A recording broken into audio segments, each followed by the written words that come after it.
നമസ്കാരം സുഹൃത്തുക്കളെ, ഒന്ന് നോക്കണേ. 1130 സ്ഥാപിതമായ ഒരു പള്ളിയാണ്. ജർമ്മനിയിലെ ഒരു പള്ളിയാണ്. ഏകദേശം 1000 വർഷത്തോളം ഏകദേശം പഴക്കമുണ്ട്. നോക്കണേ, എത്ര ആ സമയത്ത് നിർമ്മിക്കപ്പെട്ടതാണ് ഈ പള്ളി. എത്രത്തോളം നോക്കണേ, അന്നത്തെ തന്നെ കൊത്തുപണികളും കാര്യങ്ങളുമായിട്ടൊക്കെ നോക്കിക്കഴിഞ്ഞാൽ വളരെ മനോഹരമായിട്ടുള്ള ഒരു പള്ളിയാണ്. ഇതിൻ്റെ ഉള്ളിലെ കാഴ്ചകൾ എന്താണെന്ന് തന്നെ എനിക്കറിയില്ല. അതൊന്നും നോക്കി കണ്ടുവരാം. ഓക്കെ സുഹൃത്തുക്കളെ, നോക്കണേ, ഇത്രത്തോളം വർഷം പഴക്കത്തിന് മുമ്പ്, അത്രത്തോളം വർഷത്തിന് മുമ്പ് എത്രത്തോളം നല്ല രീതിയിൽ വർക്ക് ചെയ്തിരിക്കുകയാണ്. ഇപ്പോഴും സ്ട്രോങ് ആണ് കേട്ടോ.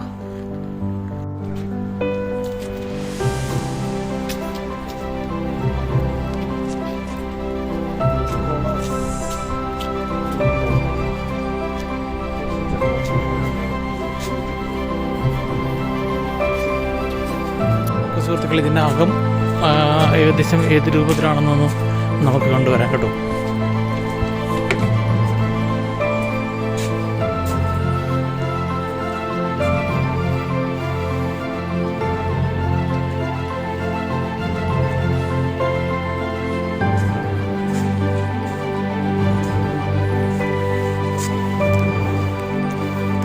ഏകദേശം 1000 വർഷം മുമ്പ് പണിതിട്ടുള്ള ബിൽഡിങ്ങും ഈ പള്ളിയാണെന്നുള്ളത് മനസ്സിലാക്കണം.